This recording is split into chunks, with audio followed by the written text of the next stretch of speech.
Welcome to the Raise podcast. I'm Carol Barwick. We're here to raise your confidence and inspire your creativity. Each episode, we will have a different guest who will be discussing our Raise word. The Raise word is a word that will encourage you or empower you and at times inspire you to explore the word a little more for yourself.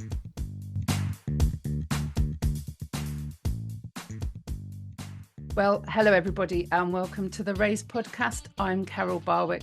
We've had some fantastic guests and some interesting words so far, and I'm really fascinated in the word that we're going to talk about today. Today we're going to talk about the word time, and we're going to be talking to Phil Pearce. Hi Phil, how are you doing?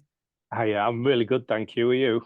Yeah, I'm good, thank you. Phil, I'm looking forward to this episode. I know we've got lots to talk around time and also the things that you're doing some incredible things. But before we get into all of that, what does the word time mean to you?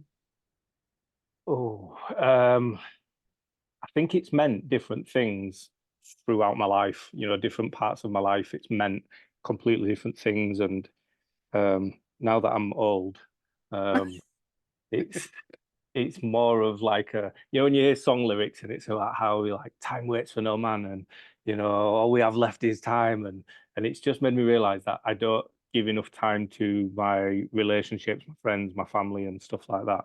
And that's what it is to me now. It almost feels like a countdown or like a limited sort of concept that we don't have much of left. Okay, interesting.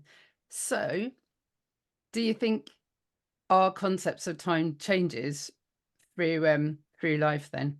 Yeah, so I think when I was young, time was always like a restriction. Like you had to stay at school until this time. You Yeah. have to be in at this time. You have to go to bed at this time. And it always had that negative attachment to it because it was always sort of a length of something that you were restricted to. Yeah. So, like I say, you have to be at school until 3:30, and then you have to be in for your tea at 7 o'clock, and then you have to go to bed at 9 o'clock. And the only time we ever cared about what the time was, it was because something was about to end or begin that you didn't really want to happen. Yeah. So it's always had this like negative sort of attachment when we was young. That's interesting because I thought you were going to say, uh, now when I was a kid, time was limitless and you didn't really think about it at all. And you just kind of felt like time would go on forever. So that's a really interesting. I think if Yeah, you think about like the future, time seems like such a long, like so far away. But on a daily basis, time was always a restriction. yeah, yeah.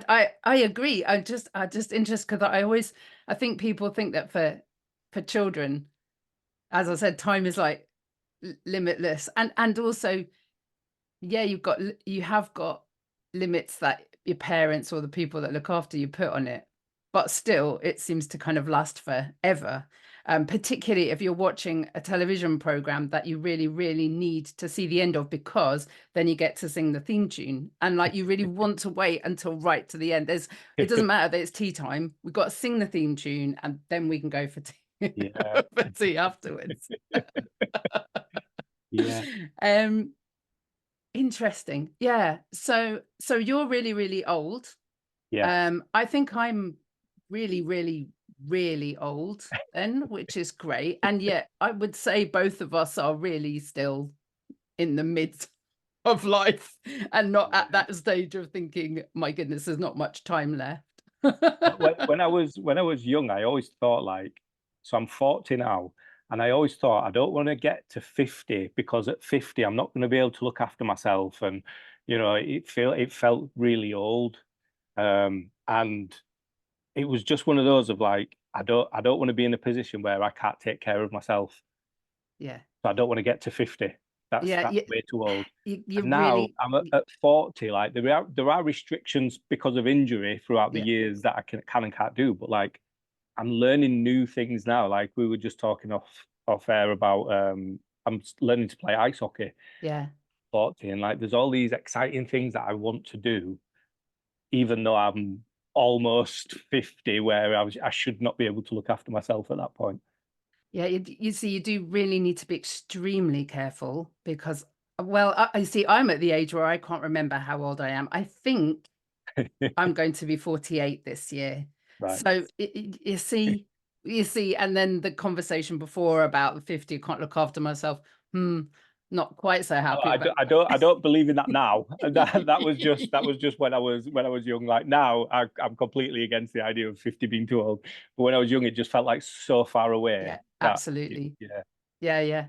I don't know about you, but in my 40s now, I really wonder what age is really, really old because I look at people.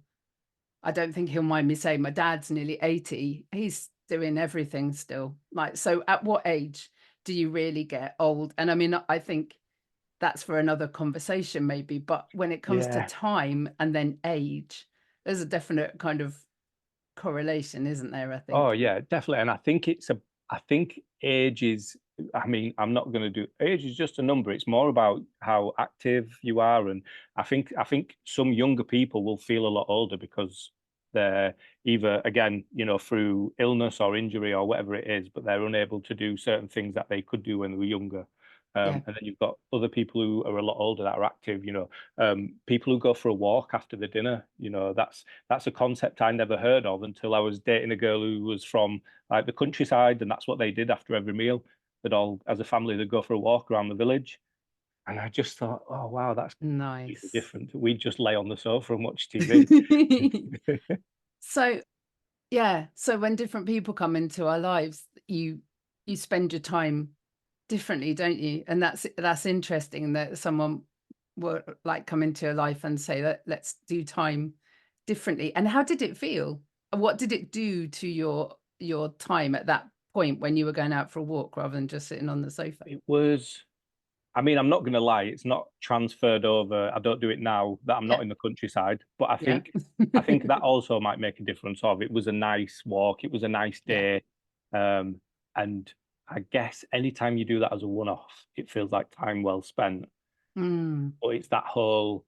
So I go to the gym every morning because it's good for my head, but I had to yeah. make that part of my routine, and it took time to be able to wake up on a morning and not think about going to the gym. It's now just that's part of my morning process now.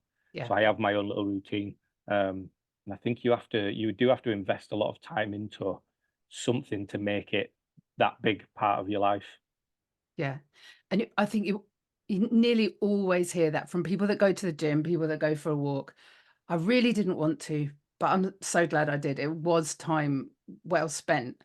And if you can get out of your head on, yeah, but I don't want to, I feel like this, da da da, then then it's worth it. I mean, it's an Mm. interesting one for me because I have long COVID. So the whole concept of energy and time and things like that have completely done a bit of a mind flip for me. Um, but still, I know that, um, you know, if you can get out of your head and try to do things, it can definitely be time well spent, even if it looks different to what other people are doing. Yeah, completely. Um, it's an interesting one. Take me back a little bit to um, what what time was like for you in your, you know, kind of 20 years ago or so. What kind of things were you up to at that point, and how did it Um, change things for you? okay, so 20 years ago, so when I was young, I was massively into sport, and Mm, I stupidly jumped off a motorbike showing off, and um, sort of exploded the inside of my knee to the point where they had to fake bits inside it, so they couldn't repair it. They had to like change bits to make it sort of a functional knee. But it meant wow. that I couldn't compete at any sort of level, so I couldn't do boxing anymore. I couldn't play football anymore because any sort of challenge or twist, it wasn't strong enough to hold. Whereas I can walk and I could jog, but anything Mm, more than that, it's not strong enough. right. And that kept me away from um, sort of crime, away from, I didn't really drink, and I've grown up on a council estate, and that was the reason why I didn't drink and stuff. So when that happened, it it changed my outlook on stuff, Yeah. and the people I'd sort of grown up with that were taking drugs had more of an influence, and I started taking drugs at the age of 20, um, and quickly, I didn't realize, but quickly fell into addiction. Right. So I'd always had this sort of addict brain, Yeah. but I'd never discovered something illegal for it to then be highlighted. Whereas lots of people will have the same brain, but it will be, a glass of wine after work, or chocolate, or shopping, or gambling. But all these things are harder to spot because it's a normal thing to do.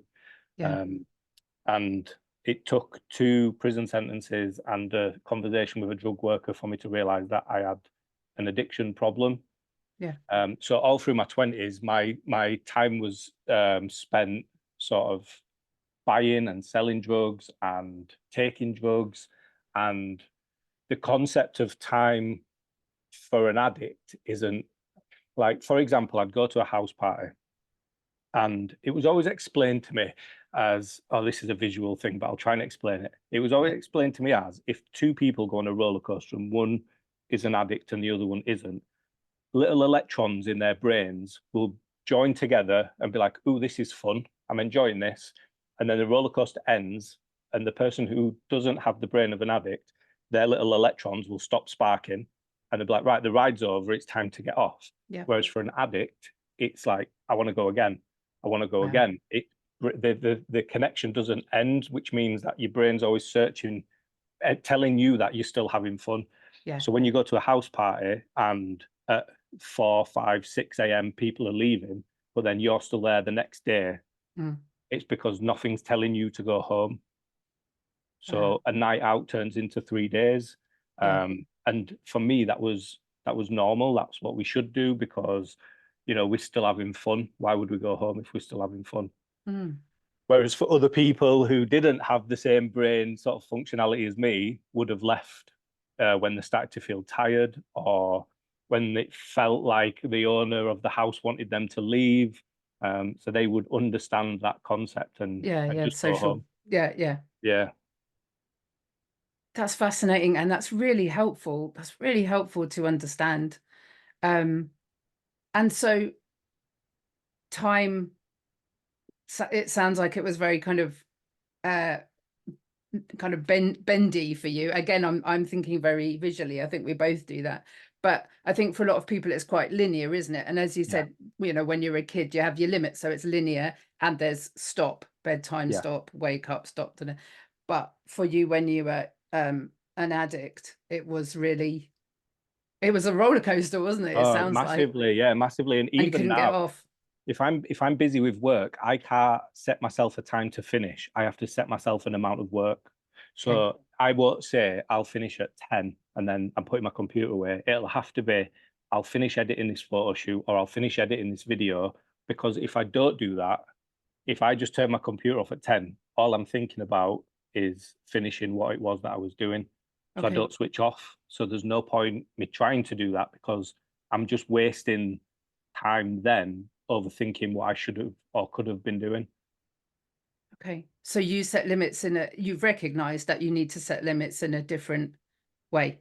Yeah, yeah, because it's the concept of time. It's like, to me, it doesn't matter how long this takes. I'm self-employed. Yeah. What else am I going to be doing? I need to get this bit finished so that I'm not overthinking about it when I try to sleep, rather than it just being like, right, I'm going to finish work at 6, or I'm going to finish work at 7. It doesn't, that side don't work for me. Yeah. So you're still here now doing absolutely incredible things.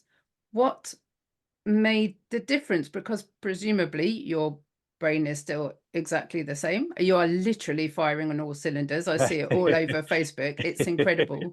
But what's made the difference?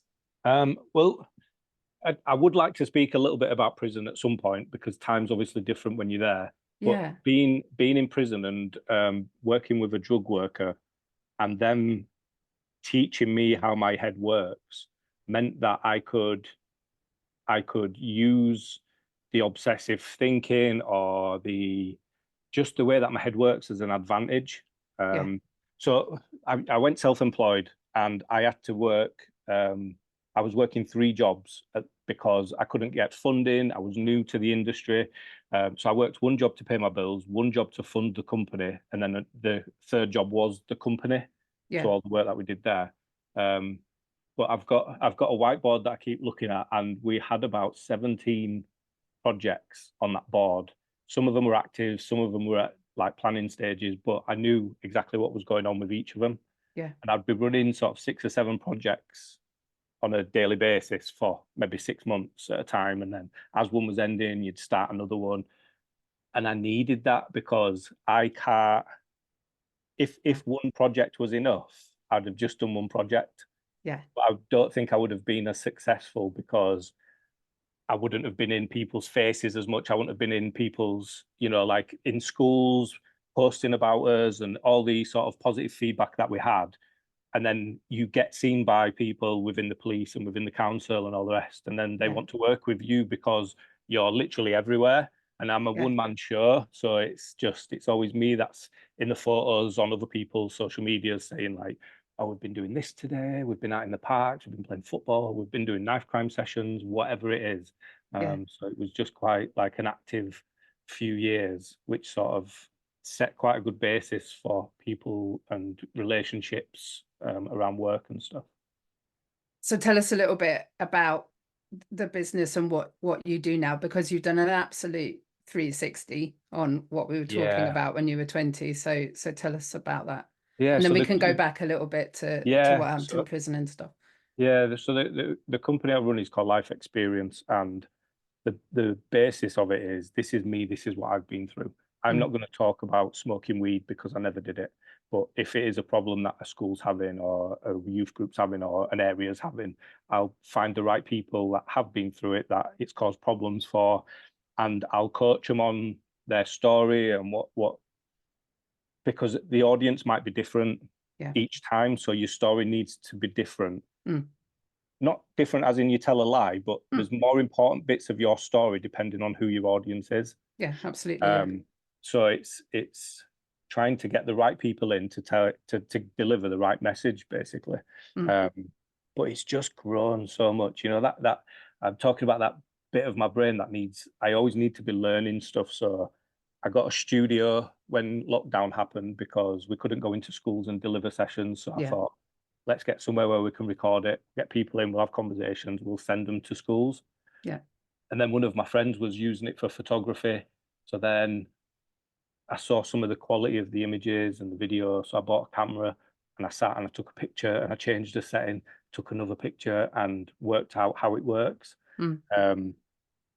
360 cameras, drones. As soon as, I know how this camera works now, what's next? Yeah. So now I'm doing paid photo shoots. I work in Ibiza every year, and it's all that thing of it's not enough. Like I've learned this now. I'm putting this to use. I'm confident with my lighting and my photo shoots. So what else can I learn now? Yeah. And then it turned into making films. And so when we go and deliver sessions to young people now, we have this massive sort of options of things that we can do. So if we're trying to teach young people about county lines, they're not going to be interested in learning about county lines. But if we say we're going to make a film about county lines, so you need to learn as much as you can because you're going to write the script. Yeah. Now all of a sudden there's a need for them to learn. There's a want for them to learn. So it's a good way to trick them. And everyone loves a podcast. So if we say we've got a studio, we'll bring you in and do a podcast, but we need to know what we're talking about. So we need to learn about what drugs in your area, all that sort of stuff. Like we'll go to the police and find out local crime statistics, so we can talk about all these things and how if you feel safe. And it's just a really sort of cunning way of getting them to learn stuff. So just going back for a minute, if you were, this is a difficult question, so feel free to say, Carol, that's a ridiculous question. Don't ask me that. If you were to coin your time in prison in one positive word, what would it be? I'm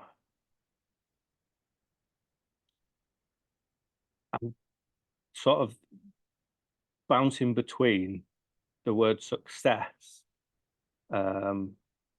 If life-changing can have hyphen in the middle to make it sort of one word. We're mates, so I'll let you have two. Don't tell anyone else, but yeah. But I think successful works because the first time I went to prison, it was for 9 months. So Okay. it was 2 months and a week in prison, 2 months and a week on tag, and then 4.5 months on license. Okay. So I didn't really miss anything. It wasn't much of a punishment. Interesting. And yet, if you say that to some people, 2.5 months in prison, they would just absolutely break down. What do you mean, two and a Yeah, half months? Like every single second, I'm going to absolutely hate it. And I have to do 2.5 months. So that's yeah, really interesting. it, Okay. it, So that it was first is, and time. it's. I've always said that prison isn't for everyone, and it sounds weird because not everyone will ever do anything that would send them to prison. Yeah. But it's it's quite mentally draining. It's like it's there's a lot of bravado and a lot of front that gets put on, Yeah. and understanding how dynamics. It's honestly it's almost like trying to run a youth session. That Mm. you've got to look at who's the leaders and who's doing what and who's likely to do this, and who's keeping themselves to themselves. And yeah, but And can I it's ask what your position was in there? Where did you fall? so I tried to keep myself to myself. Yeah. There's times where you have to, like, I remember I was in Wheelston and somebody walked out onto the landing and shouted, "Who's Pearce?" Right. So straight away I'm just like, I have to go out and match the energy. Okay. So I walked out and sort of said, "Who the," and I Yeah. Yeah. swore, Yeah. is shouting Yeah. my name, because I didn't want to go out sheepish in case it was some sort of confrontational reason why they were shouting, Yeah. trying to find out who I was. And it was just that my washing had been in before theirs, and after theirs, and one of their t-shirts were missing. So they wanted Right. to check if it had been put in my bag, and that was it. Yeah. Yeah. But it was one of those moments where it's like, if I show any sort of vulnerability, Yeah. but other people on the wing see it. Even Yeah. like when you're introduced to a wing, you walk on with a clear plastic bag. So you get walked onto the wing and you get walked up the stairs to whatever room you're going into. So everyone can see everything that you have. And then someone will come over and say, "Have you got any milk?" And if you say yes, because you want to try and fit in, you're the yes man. So they'll always come to you and ask you for stuff. Wow. So when we talk about dynamics, it's that sort of, you have to set the standard at the beginning, but you can't come across as um, confrontational or aggressive, because then that has the opposite effect. So you've got to be somewhere in the middle. I think it's more confidence than confrontational, Okay. where you were all right, you're a sound lad, but you're not gonna mess about if it comes to it.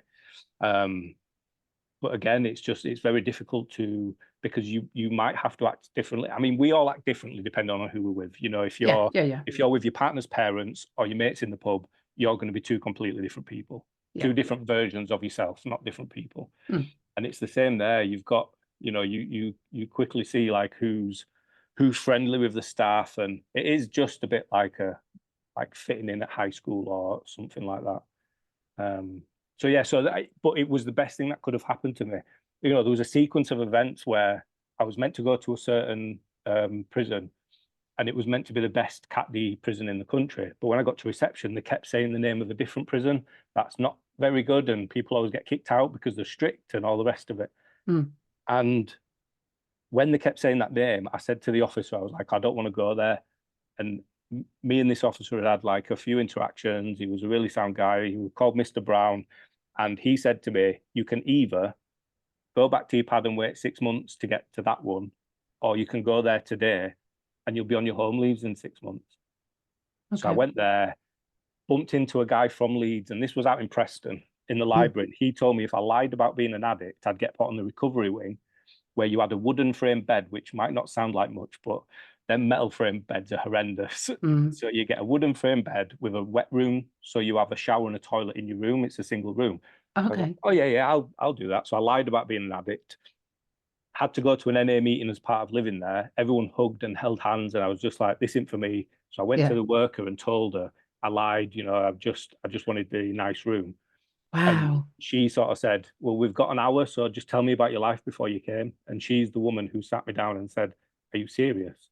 because I was using sort of 300, 400, 500 quid a day on cocaine. So my daily cocaine use was most people sort of monthly, 2 monthly use. And that was me every day.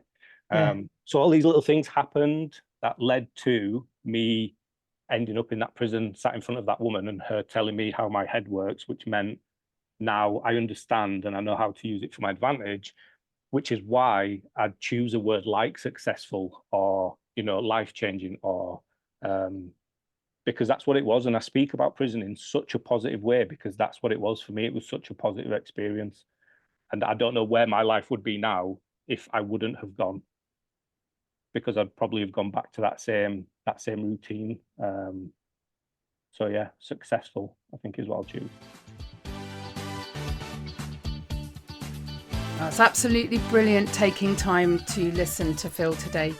If you enjoy listening to the podcast and you really get something out of it, please do leave us a rating on your favourite podcast platform. 5 stars is always really good for keeping up our visibility. And do also go to www.raiseforall.com to find out all the other things that Raise can offer. Back to the episode. Thank you, because you've been so honest about prison and stuff. I mean, what I hear you saying really is, I mean, that particular woman really gave you time, didn't she? She gave you time, and space.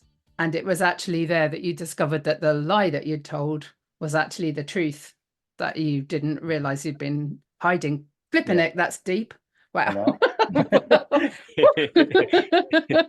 There's people listening to this at like 4 o'clock going, oh my goodness, this is really deep. But it's true. And what I love now, Phil, is that you're now giving that time to particularly these young people, like you talked about the photography and things like that. But what really has got my attention, and actually I met you at Pudsey Wellbeing when you were doing the poetry mic nights, so I don't think I really knew what you were doing with the youth work at that time.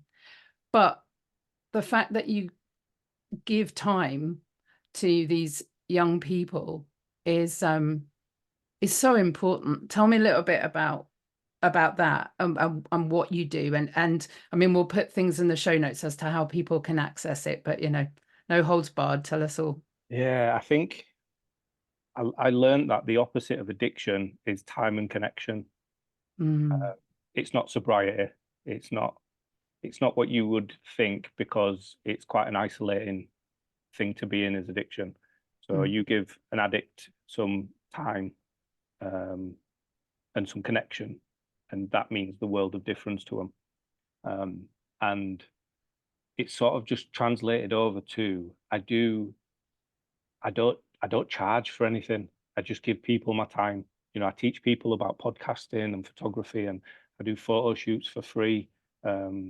If people can afford a donation, then they can, but that all gets spent on sanitary products. So I buy loads of like Tampax and sanitary towels, and we hand them out to girls groups, so That's that brilliant. Females don't have to pay for them, because I was so selfish before I went to prison, because everything was about making money and reputation and all the sort of ego sort of pleasing traits. And then I started spending time looking into things like Black Lives Matter years before what happened with George Floyd, and just trying to spend my time making me a better person and speaking to women. I do a lot of work around women's safety. I made a film about sexual assault. We've done photography projects and podcasts and all sorts, just to try and raise awareness on what it's like to be a woman. And a lot of the things that came from that is how I feel so lucky to be a man, that I don't feel threatened walking through a park on my own. I don't have to spend money on sanitary products and makeup, and there's all these things where it's a massive benefit just because I'm male. Which is why we reinvest any donations back into trying to make females' lives a little bit easier. And obviously, we're only looking at sort of maybe £100 a month, but it's but it all adds up. And we just try and sort of distribute to other groups and stuff so that more people benefit. But yeah, just I think there's an amazing thing called time banking, and if people haven't heard of it, if I'm a podcaster, so I can teach you podcasting. So you come and learn podcasting, and it gives me a credit. And then that credit I can use if I need a gardener or an electrician. So that electrician comes and does mine without money, but then they earn a credit where they can learn Spanish, or, you know, and it is just about, I have this time to offer. Not many people have financial or anything to offer people, but you know, we do have the ability to just give time to sit and listen to somebody, to advise somebody, you know, to share some knowledge, whatever it is. Everyone has that ability to do that, and that's my big thing. You know, young people, we walk into parks where we know kids are carrying machetes, and the first interaction is always, you think about any time an adult has approached a group of lads in the park, it's always a negative interaction. They're either thinking it's police, or they're going to get told off, or it's someone coming to tell them to be quiet, or whatever it is. Yeah. And then we go and we'll ask them if they want to play football, and we just offer them a little bit of time away from whatever it is they're doing to do something different. And then we go back the following week and the following week and the following week, and we just invest that time into those people, and it creates trust, and it creates this honest conversation where they will then talk to us about the fact of carrying machetes, even though we already know because we're told who they are and where they are. We don't approach them and say, "We're youth workers, we know you're carrying knives." You We just don't? ask them if they Wow. want to play football. Yeah, I don't think that approach has been That tested. doesn't strike me as the best approach. That the fact they might just show you straight away. Quite no, Yeah. that doesn't no. Yeah, it is. It's just all about time, and you know, we make excuses of why we can't do things, or why you know, we always have more important things to do, whatever that is. But it's always something, and I'll be honest, it's always something a little bit selfish, you know. Oh, I wanted to go and do this, and I still do it now. So so because of how I always put other people's problems and stuff first, I have a rule. So it's changed now to just Sundays, but it used to be when F1 is on a Saturday and a Sunday, if you make plans, I won't be there. If you ring me, I won't answer. So Phil, just my husband is going to flipping love you. Oh my goodness. yeah, so I've changed it to just race Sundays now. So I'll record qualifying if I need to, but I have to have something that I'm in control of, and it's only 24 days a year where I'm being selfish and saying I don't care if it's a wedding, if it's a christening, if it's a birthday. I'm putting myself first for those 24 days a year. So don't make plans on those days if you Yeah. want me to do something. Howard, don't listen to this. All right, we're not quite there yet. We're on media lockdown. That's the worst thing we're on. So we're not allowed to go on Facebook if the race has already happened. But no, we're not quite a missing family Yeah, event. I get people to clear the notifications on my phone if I've recorded qualifying on a Saturday, because I'm big into F1, I've got the app, so I get notifications all the time. Oh yeah. It's just, yeah. So Yeah, I am an F1 widow when it comes to yeah. it comes to that. But as you said, you know how much time you're giving to other people, and so I mean it's an interesting one, isn't it? Because there'll be other viewpoints around, but we really wanted that time from you, but you have to make those calls yourself. And I mean the thing is that you say about when we say we haven't got enough time and it's selfish, but sometimes it isn't. Sometimes there are other things going on. I know that if my son needs me, then everything else has to go out of the window. Yeah. And so there can be kind of different reasons. But I wanted to just go back to the time and connection, because you said that was your freedom really from addiction. But actually, I think giving anybody time and connection is going to be a positive. It's going to be a positive, isn't it? Yeah, it is. And I think there's different people in our lives where, you know, your phone rings and you're excited to answer it, and then there's other times where you might roll your eyes because you sort of know where the conversation's going to go, or like there was people at NA meetings where when I first started going in 2014, and then a few years later, the same people are saying the same issues that they're having. Yeah. And I just think, you're not happy. And it's them sort of conversations where you sort of think, I could do with not being involved in this conversation, but they're the ones that need it the most. And I think that's what I meant about, like, sometimes we're quite selfish in that we Yeah. we can think of other things we'd rather do than have those difficult conversations because we know exactly how it's going to go. And it's the eye rolly phone calls where you just think, oh, but they're so I've been trying to get better at it. But I mean, you know more than most that I'm terrible when it comes to communication, in that I will, especially since I've got my watch. So a message will come through on my watch. I'm like, right, I'll sort that out later. But then it clears it from my phone. So there's no sort of record of anything coming through unless I go into my messages and I search through them. Yeah. And I'm trying to get better at it. There's one of my cousins is quite a famous DJ, and he said that he wasted so much time on social media. So what he does now is, between, I can't remember the hours, but it's an hour, so 7 till 8 on an evening, he goes through his socials, replies to anything he needs to reply to, and then he turns it all off again. Mm. And I just think it's such a good idea, because the way my head works, if I'm sat here working and a notification comes through, I'm now on TikTok for half an hour, Yeah. or Yeah. I'm now on YouTube for an hour. Yeah. And then I will be sat and I'll just go, oh, this is what I was doing. Yes. And I have to make myself go back to, like, the work that I was doing. Yeah. And I do still waste quite a lot of time on social media. Like, YouTube is my most used app. I have it playing. So I've learned that if I want to concentrate on what I'm doing, I need a distraction. Yeah. Yep. So I'll usually have Netflix on with something like Suits, Same. or Yeah. so it's I've always said I've got this disruptive bit of my brain that needs attention. If I put something on I've already seen before, my brain will watch that, and then I can just carry on working. Yeah, Whereas agreed. I need something in the before, background. Yeah. Come dine with me. I just put it on, bang it on. I don't care what they're making, but I feel, it's and something. I don't know about you, but it makes me, it's not that I feel lonely. It just makes me feel safe. It's routine. It's like, I know what's going to happen. They're all going to eat. They're all going to argue. They're all going to get points, and then they're going to do it all again. And it's just something in the background. But yeah, I need that. And I wonder if it's a bit of a creative thing as well, that you can just do quite a few different things, and you need a few different things at the same time, kind of. I definitely need that. Yeah.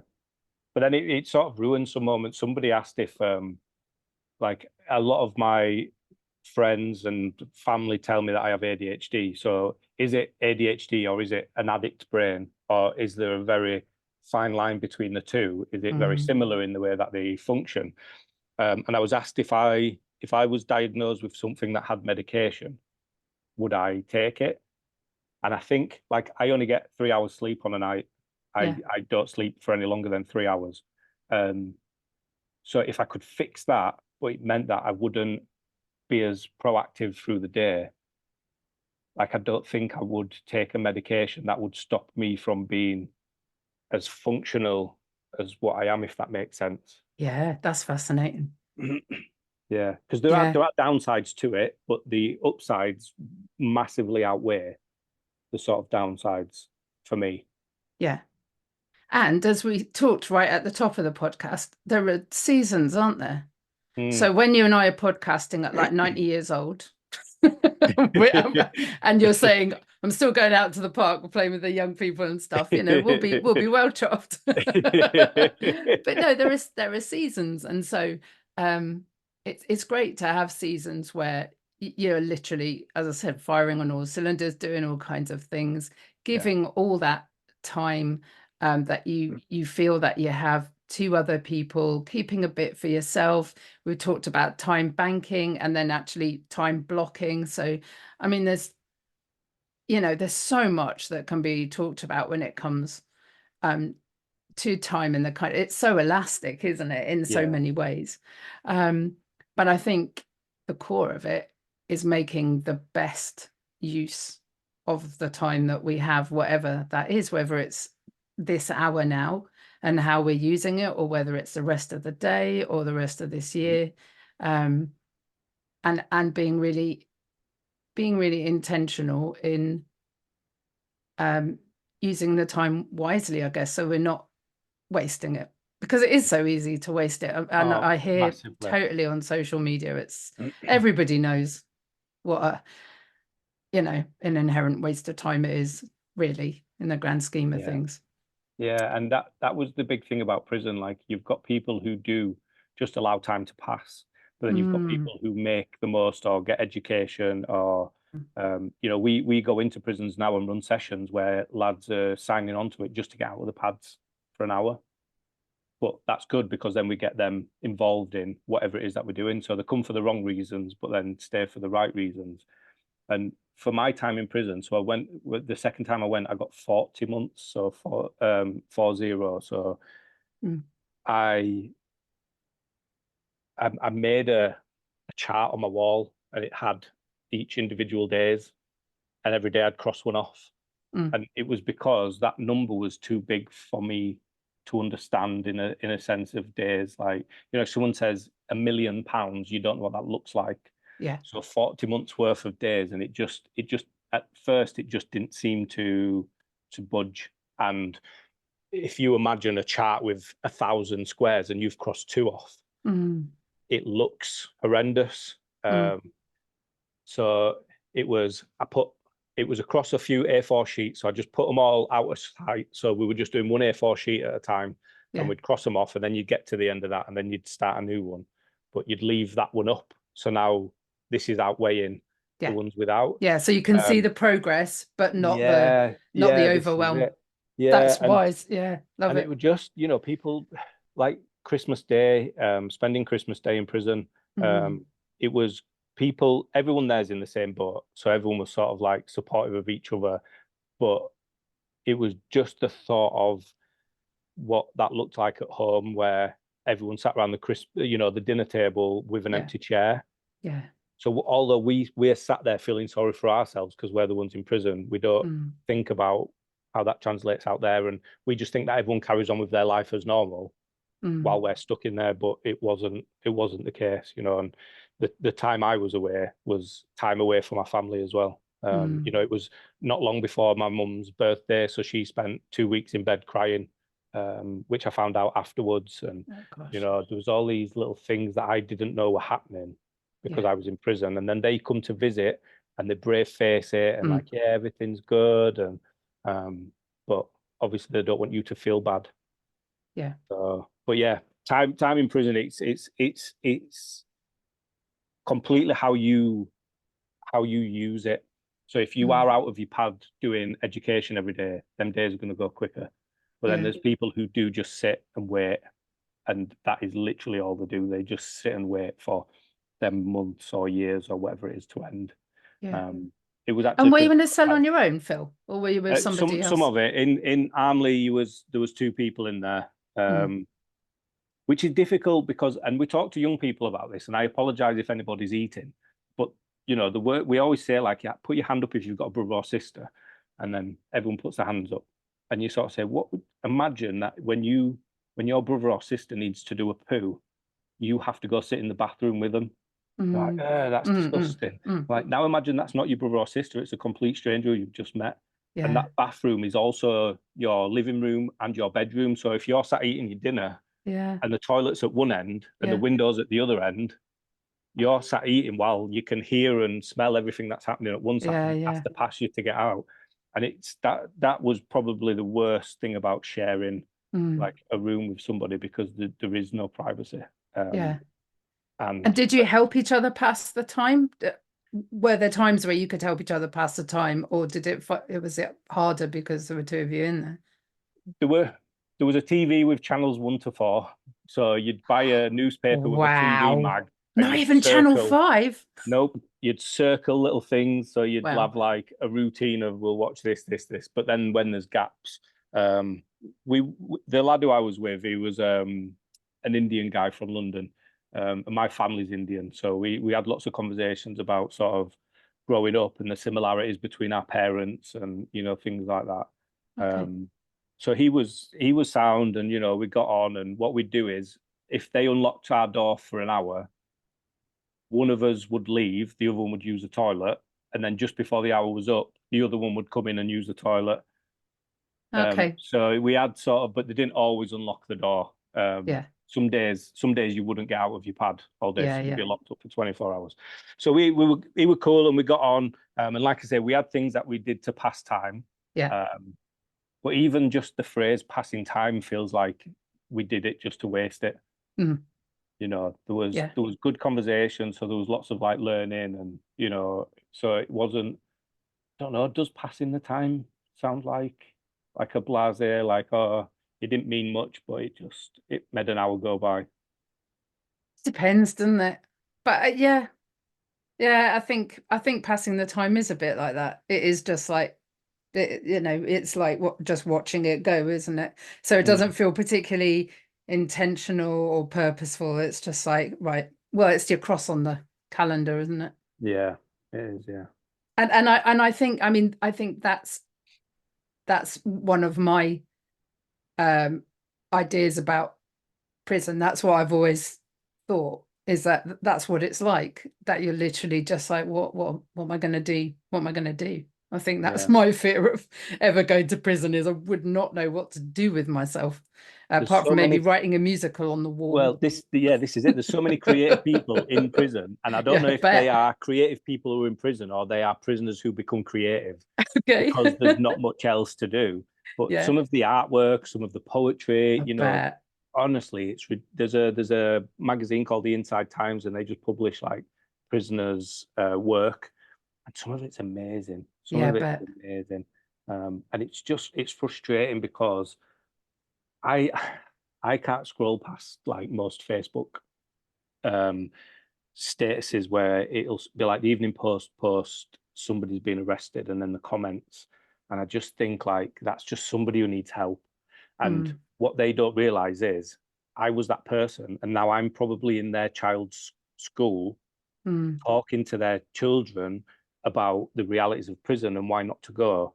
yeah. But everyone has this really negative sort of opinion of ex-prisoners. And I always say, like, if I get into a relationship, like the sort of bio that would be read to their parents or, you know, their loved ones, and I just think it doesn't sound good on paper. Mm, But if you give somebody a chance to talk about their experience and what it meant for them, there's a company called CGL and this amazing woman called Helen who I've worked with for years, and she does a human library. mm. So you go in and there'll be a curtain with a bio, Yeah. and you walk in and the person sat there, and then they will Wow. just talk to you and they'll tell you their story. And it's such an amazing concept. Yeah. And that's my whole thing. Like we're all at different stages of our lives, but we all have a story that led us to get to that point. And Yeah. there's so much learning that people can get from just listening and Mm, giving time to somebody to tell that story. yeah. But we're always just too busy. You know, the whole world's moving a lot faster than what it used to. Yeah. Everything is immediate gratification. Apps are now sort of aiming to interest you for 20 seconds at a time. Hmm. You know, there's not much long form content anymore. You know, you've got reels, you've got shorts. Everything is just quick fire information. Mm. So we don't just take time to just sit and listen. Wow. I do not want to say this now, but we're not running out of time, but we probably should stop at some point. So it feels like a good point to stop. You did talk, I mean, I said that I met you at Pudsey Wellbeing when you were doing poetry, and you touched a lot on different bits of your creativity.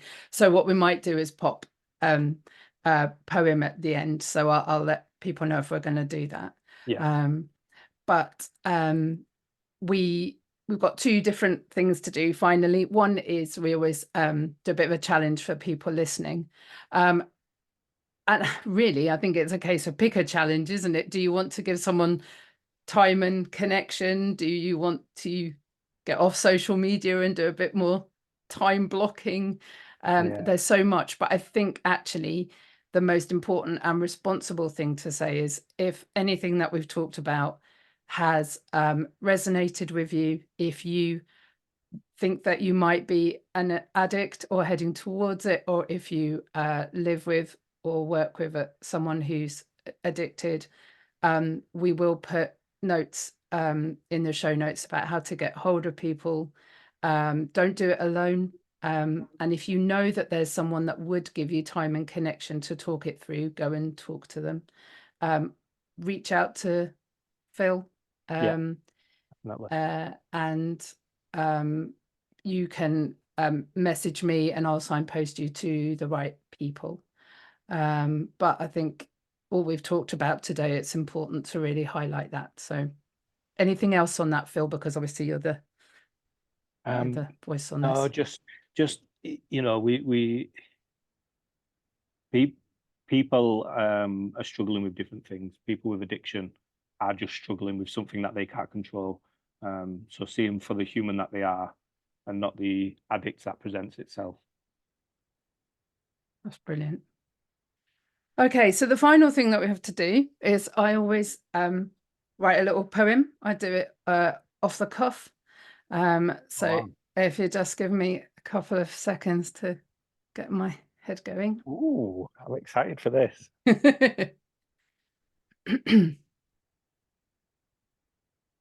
A cross on the calendar is only the start. It seems overwhelming, but it's just a part of a bigger thing. So take heart and have grace. And in that time and that place, give time and connection. And if there's nobody there to give it to, how about taking some time for you? Is it F1 or a bubble bath or a phone call with someone who isn't going to roll their eyes? You don't have to disguise how you feel. If you need time, then take it. Let's give each other the time that we deserve. Don't waste time. Let's take time to make time for everyone. There you go. That was amazing. I wish I could rap. I'm not a rapper, so I envious just of have to. people who can do that. Like I usually have to sit and then it comes into my head and I'll write it and I don't edit much. But I wouldn't. I mean, first of all, I wouldn't be confident enough to do it live, but to just sit and actually write, yeah, it's amazing. Well done. I love it. And I always say it's because I'm inspired by the guests, and it's been an absolutely brilliant conversation. Thank you so much for your candidness and your honesty, but more importantly, all the time that you're giving to other people to help them to just see all that they can be. It's really been quite emotional, Phil. So I really appreciate it. Thank you so much. Genuinely appreciate you asking me. I know it's taken a little while. It's taken some time. Yeah. To It's been worth it. Yeah, Definitely worth the it time. means a lot to be asked. So thank you. Thanks, Phil. Bye-bye. Yeah. Hello again. We said that we'd put Phil's poem in at the end, but what we're going to actually do is put the link in the show notes so that you can see Phil performing it himself. So we're going to put his YouTube link in the show notes. So just go onto your favorite podcast platform, wherever you're listening, click the link and you'll see Phil performing. Okay, take care.